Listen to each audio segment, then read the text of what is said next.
The chandelier light caught the edge of the china, and that single glimmer told me this wasn't just another Sunday meal. My mother-in-law's china only appeared twice a year, Christmas and Thanksgiving. Yet here it was, in August, gleaming like something sacred. My son Damien shifted across the table, his fork lined up too carefully with his napkin, his silence speaking louder than words. Champagne fizzed in the crystal, bubbles rising like secrets about to escape. Then Sienna, his wife, lifted her glass with a smile so casual it almost disguised the steel beneath. "My mom and I have decided we'll move into your house," she said, her tone smooth, as if she were proposing a weekend outing. "Prepare." Just one word, but it fell over the table like a command. No one seemed to doubt it. Damien lowered his eyes. Marjorie, her mother, gave a satisfied nod. Laughter resumed, brittle and rehearsed, as if my agreement were already secured. I sipped my water, letting the cool mineral bite steady me, and thought of the manila envelope tucked in my purse. I had ignored the signs for too long. Days earlier, I opened my garage to find tubs neatly stacked, labeled in Sienna's handwriting, Sienna's winter clothes, Sienna's books. She laughed it off when I asked, texting that it was just temporary storage. I wanted to believe her. I always wanted to believe. Then I overheard Marjorie on the phone, her voice drifting down the hallway after a church luncheon. "It's perfect timing," she said. "Evelyn has that big house to herself. Settling in won't be an issue." At the time, I told myself I had misheard. But now, watching her triumphant smile across the dinner table, I knew I hadn't. My son's excuses, his late rent payments blamed on banking errors and lost cards, had piled up too. I told myself he was grown, that I shouldn't interfere. But his silence tonight betrayed what he knew all along. The laughter swelled again, and my father-in-law raised his glass for a toast. Marjorie's eyes glittered. Damien forced a weak smile, and the air filled with celebration of a victory I had never granted them. My fingers brushed the purse beside my chair. For a moment, I wondered if I should wait, but there was no better time. There was only theirs or mine. Slowly, I drew the manila envelope from my bag and set it on the table. The faint sound of paper against linen silenced the room. Marjorie tilted her head, curious. Sienna leaned forward as if expecting an invitation. "I have news of my own," I said, my voice calm, steady. "Last Friday, I sold the house. The closing papers are inside." The silence that followed was so deep, I could hear the fizz of champagne in the flutes. Then a sharp crash, Sienna's glass slipped from her hand, shattering across the hardwood floor, liquid bleeding into the rug. Damien's mouth opened, but no words came. Marjorie sputtered, her practiced poise breaking like the glass at her daughter's feet. For once, I folded my hands neatly in my lap and watched. For the first time in years, the ground beneath me shifted in my favor. But victory was never simple. Within days, whispers began. Relatives called, their voices sharp with judgment. "You really sold the house just to keep them out?" an aunt asked, as though repeating a rumor already carved into stone. My phone filled with messages I refused to answer. On Facebook, Sienna posted a polished lament. "The hardest lesson in life is learning who truly has your back when times get tough. Family should be forever, not just when it's convenient." Comments poured in, full of sympathy for her supposed struggle. Marjorie added her own reply. "We're here for you, sweetheart, always." The story spread faster than truth. Even at work, Karen from accounting pulled me aside in the break room. whispering that her church had a housing program for people in need. Her pity landed like a stone in my chest. Everywhere I turned, I was painted as the villain. That night, I sat at my kitchen table surrounded by half-packed boxes, staring at the manila folder that held the truth. Bills, invoices, repairs, each page proof that selling hadn't been spite, but survival. The roof had cost $11,000. The water line repair, over $8,000. The furnace, another $5,000. I had skipped vacations, skipped dinners, even skipped buying new clothes just to hold that house together. Still, to them, I was selfish. They saw my home not as the fruit of sacrifice, but as a prize waiting to be claimed. So I built a binder, every invoice, every bank statement, every canceled check. I stacked them page by page, creating a shield of truth. By the time I snapped it shut, I was ready. I knew they would come. And when the knock rattled my door days later, sharp and insistent, I didn't flinch.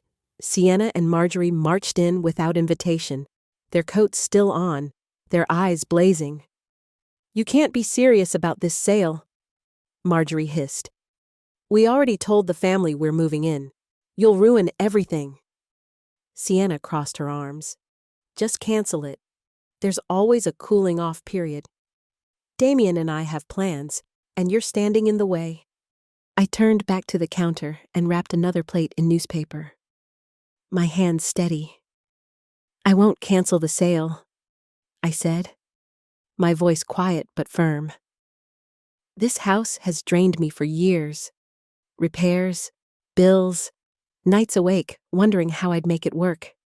I need stability. I need peace." Marjorie gasped, as though the word itself were an insult. "Peace. You'd abandon family for peace." I slid the plate into a box and met her eyes. No. I'd stop abandoning myself. Their outrage erupted like a storm. Accusations tumbling over one another. Reminders of what family was supposed to mean. But the louder they shouted, the taller I felt. My gaze didn't drop the way it always had. My hands didn't fumble with the tape sealing each box. For once, I wasn't shrinking to fit their expectations. Eventually, they stormed out, coats flaring behind them, the door slamming hard enough to rattle the windows. Yet the silence left behind wasn't empty. It was steady, solid. A silence that belonged to me. I knew the confrontation wasn't finished. Within days, another gathering was arranged. This time not in my house, but around Damien's long dining table. When I arrived, binder tucked under my arm. The room felt like a courtroom. Damien and Sienna sat side by side. Marjorie and my in-laws beside them. And even Uncle Robert and Aunt Leia had been summoned, as if their presence could tilt the scales. But I hadn't come alone. Dorothy, my oldest friend, settled calmly at my right, and Barbara, my advisor, carried her own folder of papers. The questions began the moment I set down my coat. My mother-in-law's voice was sweetened with pity, sharpened with judgment. "Evelyn, this isn't like you. You've always been so reasonable. Why hurt the family over one decision?" I placed the binder on the table and opened it slowly, letting the hush deepen. "Because this isn't one decision," I answered. "It's years of them, one by one." I laid out the invoices. The roof replacement, $11,000. The water line repair, $8,200. The furnace, $5,000. Then came the bank statements, the withdrawals, the canceled checks. Barbara explained each figure plainly, her finger tracing the totals that had drained my savings dry. Murmurs circled the table, unease rippling through the group. But I wasn't finished. From the back of the binder, I pulled a sheet I had worked on for nights, listing every financial gift that had flowed from me to Damien and Sienna over the past 5 years. Rent payments, car installments, credit card bailouts. At the bottom, circled in red, the staggering total. My mother-in-law's lips pressed tight. Uncle Robert leaned forward, glasses slipping down his nose. Sienna, what about work? Last I heard, you were between jobs. What's the plan? Sienna flushed, fumbling with her napkin. The job market's difficult right now. Besides, family helps family. Dorothy's voice cut through the air, quiet but firm. Family doesn't mean one person pays while the other never learns to stand. For the first time, the eyes around the table turned not toward me, but toward Sienna. Silence pressed down, not demanding explanations from me, but from her. I closed the binder and rested my palms on its cover, feeling the shift in the room. For once, the tide was no longer against me. But Sienna would not accept defeat. Her chair scraped back abruptly, her voice breaking the stillness. Of course, Evelyn's the golden one, she spat. She's always had the perfect house, the perfect life, the perfect image, and I'm painted as the burden. That's the story you all like, isn't it? Selling the house doesn't prove she's strong. It proves she's spiteful. She'd rather watch me fail than admit she's had it easier. Her finger trembled as she pointed at me. Her words more rage than truth. Yet no one moved to comfort her. Damien's eyes stayed fixed on the table. My mother-in-law's hands twisted in her lap. Even Uncle Robert only shook his head. Disappointment etched in every line. The silence swallowed her fury whole. Sienna shoved her chair back so hard it nearly toppled. I don't have to sit here and be humiliated, she snapped, storming toward the door. Marjorie scrambled after her, cheeks burning, her heels clicking sharp against the floor until the front door slammed shut behind them. I sat very still, the ache of old names tugging at me, selfish, cold, difficult. They were the words I had carried since girlhood, the labels that bent my spine and silenced my voice. I had believed them once, worn them like a second skin, but no one spoke them now. They hung in the air like ghosts, but no one dared to give them breath. The silence that followed wasn't condemnation. It wasn't approval. It was space. And it was mine. When I gathered the papers back into the binder, Damien's eyes met mine with something unreadable. He said nothing, but for the first time, I sensed he saw me clearly. A week later, they came again, this time softer, rehearsed smiles stretched across their faces. My in-laws sat together on my couch, Damien behind them, torn between guilt and loyalty. Evelyn, my mother-in-law began carefully. We've been thinking. No one is asking you to let Sienna move in now, but perhaps you could help her get her own place. Just a small loan to get started. Her husband added quickly, with your success, it wouldn't be a burden. You've always been generous. I stood beside the dining table, where my half-packed boxes still waited, the manila folder open beside me. Their words carried the same old expectation, but I no longer felt the pull to bend. I won't fund another bailout, I said evenly. Then I reached into my purse and pulled out a small card. But I can offer something else. I laid it on the table. There's an opening in the marketing department downtown. It's entry level, but the salary would cover rent on a 1-bedroom. I spoke to HR, they're willing to interview her. Sienna let out a sharp laugh from the arm of the couch. An entry-level job making coffee and copies. You think that's what I need? She flicked her hair. scorn dripping from every word. I didn't argue. I simply left the card on the table, unmoved by her disdain. When they finally rose to leave, I caught sight of her slipping the card into her purse before sweeping out the door. The townhouse felt modest compared to the house I had left behind. But when morning light poured across the smaller hardwood floors, I knew I had chosen correctly. The space carried no heavy history, no echo of demands I could never meet. It was quiet, uncluttered, and wholly mine.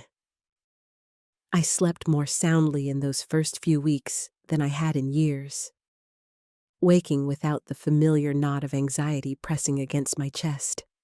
Family dinners changed too. When I walked through Damien's door for the first gathering after the move, conversation flowed differently. The weight of expectation was gone, and for the first time in years, questions came to me as often as to Sienna. No one mentioned the house, though I caught the occasional sideways glance that told me the memory lingered. Sienna arrived late, a folder tucked under her arm, her hair pulled back in a way I had never seen. She kept quiet until Damien asked how the new job was going. She rolled her eyes, but couldn't hide a flicker of pride. "Assistant marketing coordinator," she said with forced casualness. "Mostly busy work, but I'm learning." Marjorie stayed silent beside her, eyes tight with something between relief and resentment. Later that week, I unpacked the last of my boxes and found an old photo of myself, smiling wide in front of my old house the day I signed the mortgage. Keys held high. I stared at it for a long moment, remembering how I believed the house would be my lasting achievement. Then I set the frame on a shelf in the new living room.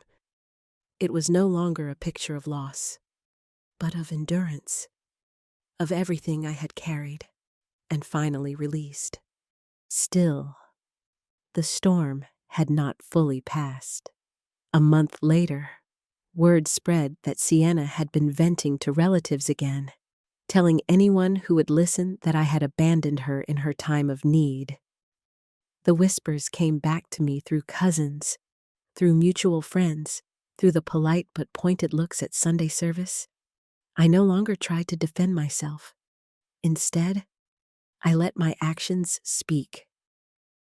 Every day I walked into my new job with my head high, tutoring in the evenings when needed, and living within my means. Slowly, the gossip grew less sharp, though I could still feel its edge when I turned my back. What surprised me most was Damien. At first, his silence had cut me like betrayal. But one evening, he stopped by my townhouse alone. He sat at my kitchen table, shoulders heavy, eyes rimmed with exhaustion. "I didn't fight for you when I should have," he said quietly. "I thought keeping the peace meant keeping silent, but all I did was let them think they could take from you forever." I poured him tea and listened, not sure if my heart was ready to forgive. But his honesty softened something in me. It wasn't absolution. Not yet. But it was a start. Meanwhile, Sienna's new job tested her in ways she had not expected. She complained bitterly about the hours, the menial tasks, the lack of recognition. But she stayed, and little by little, she began to change. One afternoon at a family lunch, I overheard her telling Damien about a project she'd been asked to help with. Her tone carried irritation, but also a spark of pride she tried to bury. For once, Marjorie didn't interrupt to defend her daughter. She only watched, lips pressed thin, as if she didn't recognize the woman her daughter was becoming. By the second season in my townhouse, the air around family gatherings had shifted. There was less brittle laughter, less tension hanging between every word. Even Marjorie's sharpest comments had dulled into something more tired than triumphant. And Sienna, though still prickly, had begun to show glimmers of effort that no one had expected. She arrived at dinners with less polish, sometimes rushing in straight from work, her hands inked with notes or smudged with coffee. She still bristled when anyone suggested she was doing well, but there was a steadiness in her that hadn't existed before. I found myself watching from the sidelines, not with resentment, but with a strange kind of relief. She was learning what I had always known, that nothing in life comes without cost. And sometimes the struggle is the only teacher that stays. Yet the old wounds remained. At times, I would still hear relatives whisper about how cold I had been to sell the house, or how different I had become since moving. The words no longer pierced me the way they once did. Instead, they reminded me that people prefer stories that fit their comfort, even if those stories are untrue. For years, I had lived inside those stories, shrinking myself to fit them. Now, I had stepped out. The last box I unpacked in the townhouse held my journals. In their pages were years of entries filled with self-doubt, apologies I had written to no one in particular, trying to excuse myself for not being enough. I flipped through them one evening, struck by how often I had begged my own forgiveness without realizing it. Carefully, I placed them back into the box, not ready to throw them away, but no longer bound by their weight. Life moved forward quietly, with a rhythm that belonged only to me. I bought new curtains, small plants for the windowsills, and a second-hand armchair that fit perfectly by the lamp in the corner. It wasn't grandeur, but it was peace. And peace, I realized, was worth more than any inheritance, any approval, any house. Time softened the sharp edges of that bitter season, though some wounds never fully closed. At family gatherings, Sienna's bitterness flickered now and then, but she no longer carried the same entitlement she once had. Work, I realized, was changing her. I saw it in the way her hands trembled with exhaustion when she arrived late to dinner, in the way her voice caught when she mentioned projects that actually mattered to her. She still dismissed her role as just busy work, but pride slipped through in spite of her. Even Marjorie, though unwilling to say it aloud, seemed to sense the difference. Her interruptions grew fewer, her tone less triumphant, her eyes carrying a shadow of something like resignation. My in-laws visited me less often, though when they did, their words were cautious, careful. Once, my father-in-law tried again to suggest that I might help Sienna financially, just until she finds her footing. I shook my head gently and reminded him that footing is not something money can provide forever. To my surprise, he didn't argue. He only sighed, as if some long fight within him had finally burned itself out. Damien, however, was the one who surprised me most. Slowly, almost imperceptibly, he began to draw closer. He called more often, not to ask for help but simply to check in. Sometimes he brought groceries over without being asked. Once, when my old car stalled in the supermarket parking lot, he arrived within 20 minutes with a toolbox and stubborn determination, even though he barely knew what he was doing. He admitted later he had watched repair videos on his phone while walking out the door, watching him crouched by the hood, hands dirty with grease. I felt a knot in my chest loosen. It wasn't perfect. It didn't erase the silence of that dinner table months earlier, but it was a gesture, and it mattered. One evening, Damien lingered after everyone else had left, sitting at my kitchen table with the weight of confession in his eyes. "I let them push you," he said softly. "I thought staying quiet meant keeping peace, but it only meant abandoning you. I don't know how to make it right." I reached for his hand, not with forgiveness spoken aloud, but with the steady squeeze of understanding. Some things couldn't be undone, but they could be rebuilt, one small act at a time. Life in the townhouse brought its own quiet lessons. The space was smaller, but it fit me like a garment tailored for comfort rather than display. I decorated slowly, each piece chosen with care: a lamp for reading, a rug soft enough for bare feet in the morning, curtains that caught the light at sunrise. It wasn't the house I once believed would define my success, but it became a home that carried no weight of judgment. Friends visited, surprised at how bright and open the rooms felt. Dorothy often lingered over tea, smiling as if she saw something in me she had waited years to return. The gossip, of course, never fully died. Relatives clung to their version of the story, retelling it at gatherings, shaping me into the villain who had abandoned family for selfish reasons. I learned to let it pass like wind through open windows. Truth doesn't need to be shouted to survive. It endures quietly, visible only to those willing to look. The real shift came one late afternoon when Sienna herself knocked on my door. Her voice was softer, her posture less combative. She stood holding a manila folder, the same kind of folder I had once carried into that dining room. "It's my first completed project," she said, her eyes darting as if uncertain whether to hand it over. I gestured for her to sit, and for the first time since she had married my son, she did. She spoke of deadlines, of long hours, of learning to rely on herself instead of waiting for someone else to fix things. There was no apology in her words, but there was honesty, and honesty, I realized, was more valuable than any apology she might have offered. As she left, she paused at the doorway. "You were right," she admitted quietly. "It's hard, but it's different when it's mine. For the first time."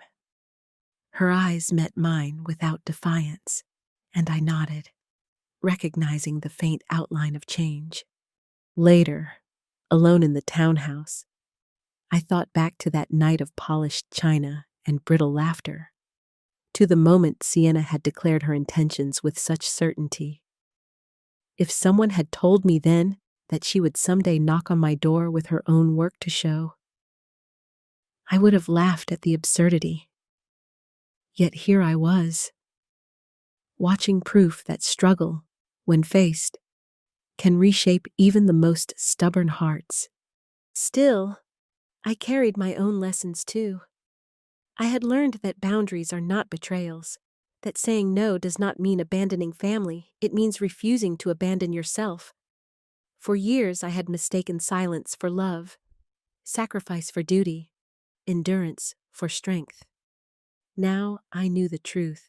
Strength is not in carrying every burden, but in knowing when to set one down. The photo of me holding the keys to my old house still sat on the shelf, framed not as a reminder of what I had lost, but of what I had built and chosen to leave behind. Each time I passed it, I felt less of the sting and more of the pride. The house had not defined me. My choice had. The months that followed unfolded with a quiet steadiness I had never known before. The townhouse became more than a place to live. It became a reflection of the life I had chosen. I planted herbs on the windowsill, their green shoots stretching toward the light. I started a small book club with Dorothy and 2 colleagues from work, filling the rooms with laughter and conversation that was never forced. On quiet nights, I sat by the lamp in my second-hand armchair, reading until sleep came softly instead of restlessly. Family dinners continued, though the dynamic was never the same as before. The old hierarchy, with Marjorie presiding and Sienna demanding, had crumbled in ways that could not be rebuilt. There were still sharp looks across the table, still whispers when they thought I wasn't listening. But they no longer held the same power over me. I attended when I wished, declined when I didn't, and for the first time, I felt free to choose without guilt. Sienna's transformation came slowly, unevenly, but undeniably. She still bristled at small slights, still rolled her eyes when asked about her job, but the pride beneath her words grew harder to hide. One evening, Damien shared quietly that she had received her first bonus, modest but hers. She didn't want to tell anyone, he admitted, but I could see how much it meant to her. I nodded, understanding more than he realized. Success earned, however small, is sweeter than anything handed over. Marjorie, too, changed in subtle ways. The sharp triumph in her voice dulled into weariness, and she no longer spoke with the same authority she once wielded. Perhaps watching her daughter work, stumble, and rise again had tempered her, or perhaps she simply grew tired of fighting battles she could no longer win. Whatever the reason, her silence at family gatherings spoke volumes. Damien's presence became more consistent in my life. He came by often, sometimes with groceries, sometimes with nothing more than the excuse of checking in. We never spoke directly of the night when he had stayed silent as his wife and mother-in-law declared plans for my house. But in every small act of care, in every visit, I felt his quiet attempt to mend what had been broken. Forgiveness wasn't sudden. It came slowly, as trust rebuilt itself in pieces. One afternoon, he arrived with Sienna and their infant daughter, born months after the chaos had settled. I held the baby in my arms, her tiny fingers curling around mine, and I realized how much the story had shifted. This child would grow up in a world shaped by the choices we had all made.